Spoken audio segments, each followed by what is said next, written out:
New year, new EDC. Hey guys, it's Karl. So happy 2024. EDC, everyday carry, means something different to everyone. For me, it's stuff that you actually carry with you. So no laptops, no over-the-ear headphones, stuff that is actually jammed into your pocket. The bare minimals that no matter what, you never leave the house with. We'll start off with, obviously, a smartphone. It's what we're on every single day, and I am Team iPhone. In between switching between all my devices, I am rocking the iPhone 15 Pro Max. The big reason why I'm on iOS mainly is because I started editing on Final Cut, so things like AirDrop, things like iMessage. I've just been sucked into the Apple ecosystem, very tough to leave. And with the 15 Pro Max, obviously the larger battery life is the main reason why I'm using the larger device. It has a slightly longer telephoto, and I am someone that rocks my phone usually without a case. I like to live on the edge. If I do, I use this one from Nomad. It's their leather case. So unfortunately, Apple moved away from going leather. They're going carbon neutrality for, I guess, 2024 and onwards. So they sadly don't manufacture any more nice leather cases. I know that it's the way, I guess, of the future, or the way of, I guess, Apple, but there's still something so nice about having a leather case. It patina's nicer. It just feels very premium. And this one from Nomad, it pretty much has zero branding except for the little label on the side. It feels great, and over the time I've been using it, you can see I picked up a couple scratches, but it kind of adds to the character of the device, which you'll kind of see. But that is essentially my phone. I do think iPhones just have the best video in class. For the amount that I publish on social, I do not think that you can beat iPhone video. It just looks so good out of camera. It almost means that I don't need a camera, but I am sadly on to my next upgrade, which I'm going to say that I do carry around a lot. So this is a new little Sony camera. This is the A7CR. This is essentially an A7R5 in an A6000 style body. It is so small, so compact. I love the two-tone finish. So it has the silver on top, obviously the black body. It's got that monster 61, I believe, megapixel sensor on the inside. It essentially does everything my A7R5 does in a smaller body. There are some drawbacks. It only has the one SD card slot. The viewfinder isn't as good. You're missing a couple dials, a couple function buttons, but if you can live with those sacrifices, it pretty much does the exact same thing. Like I said, monster sensor, so it takes great photos. Video-wise, it shoots in S-Log3. You've got S-Cinetone. I am rocking my nifty little Batis 18mm, which I absolutely love, and the overall footprint, like I said, is something small enough that you can carry around. So I always have this on me. Being a content creator, always kind of taking photos, video. It's still slightly better than an iPhone. I still like to have a dedicated camera, and this is kind of my Christmas upgrade to myself, and I swear to carry this around with me every single place that I go. So the next item, another big upgrade for me for the new year, this is the Ultra Human Ring Air. It's essentially a health fitness tracker on a ring, kind of similar to the Oura Ring. This one has been on my finger for a couple days now, and I'm a big fan of this, as you'll see in a second. Like, I'm not the biggest fan of smartwatches, so on my wrist, I'm never really rocking an Apple Watch. I've tried them all. It just kind of doesn't do it for me. Big fan of mechanical watches. Like I said, I'll get to that in a second.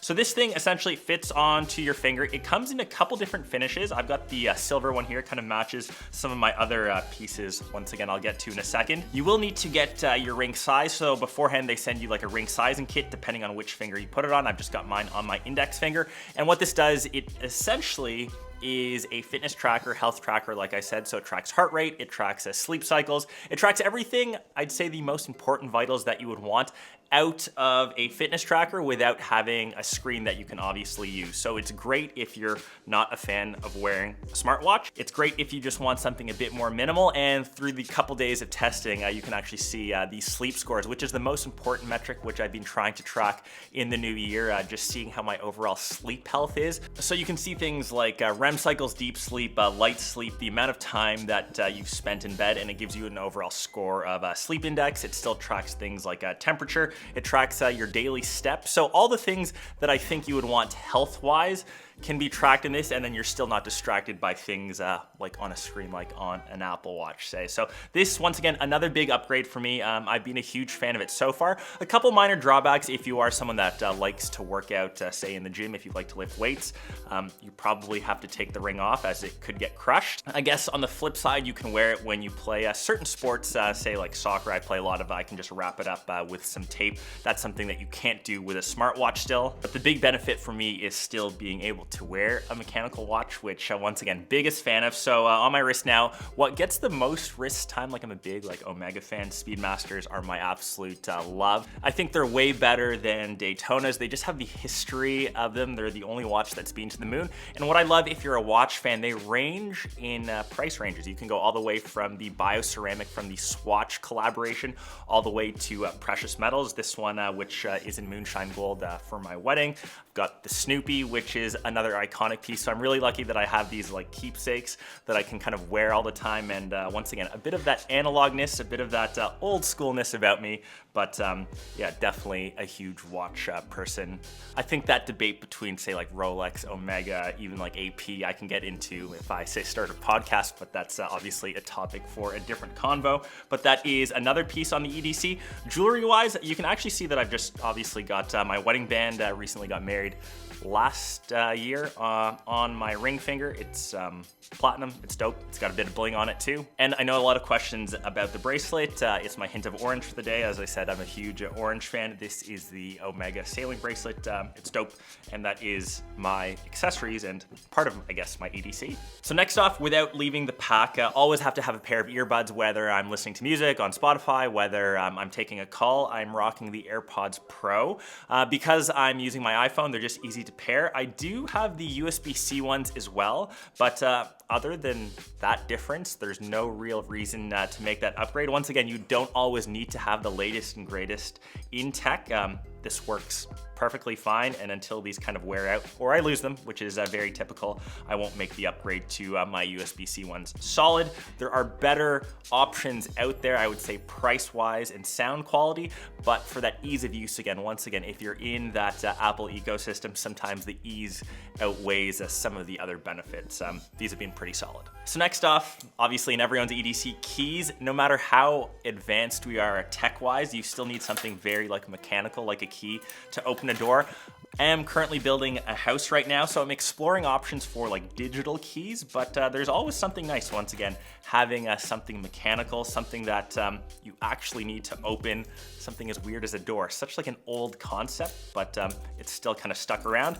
On the keys wise though, we do have some tech.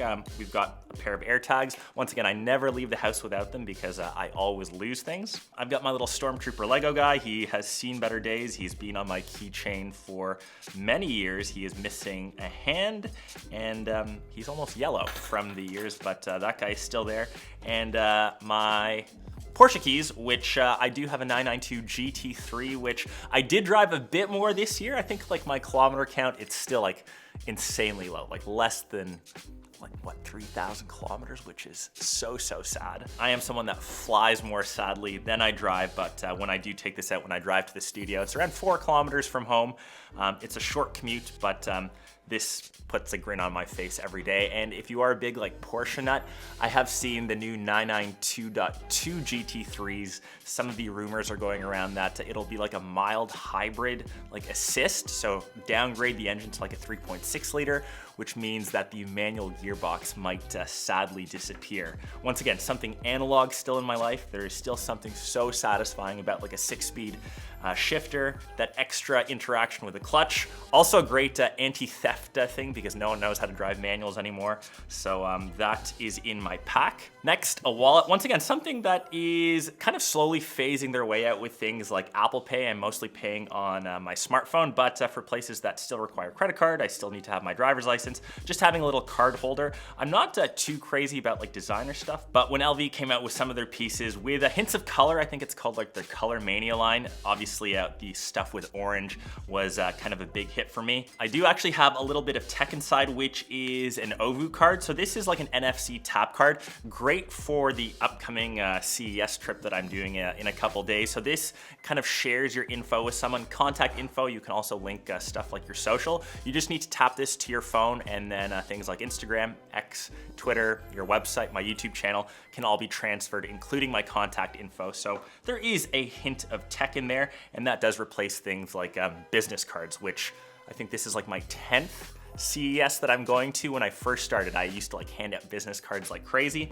Now I can just like tap this to someone's phone and they have all of my info. So super handy. Last but not least, another piece of analog. Is this tech? Like, is stationary tech? I guess it's like old school tech. I always have like a pen on me. You never know when you need to jot down some info. When I travel, still filling out some of those like little passport forms are required, or when I just want to write down ideas. I find like ideas stick to my head a bit better when I am writing them down. So I have this lovely titanium pen, once again, way too expensive.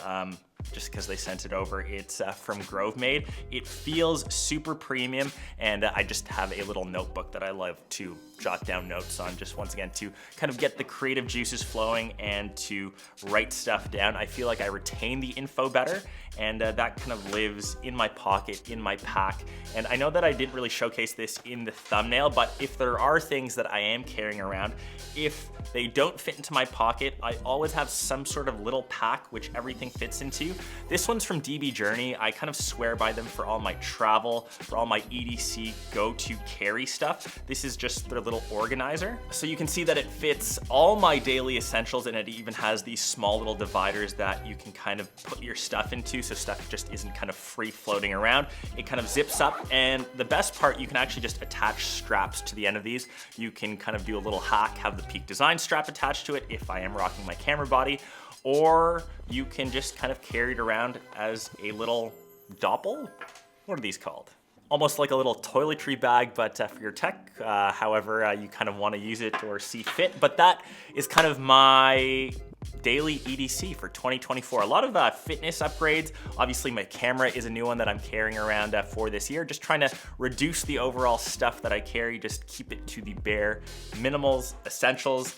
Let me know if there's anything that I missed or potential upgrades throughout the year, and if people like leave suggestions down below. I love that you know, you can chat about them in the community. So thanks for watching one of my first vids for the new year. Hope you're all crushing it. Enjoy my CES content, which should be coming out over the next couple weeks, and I'll catch you in one of my next vids. Peace.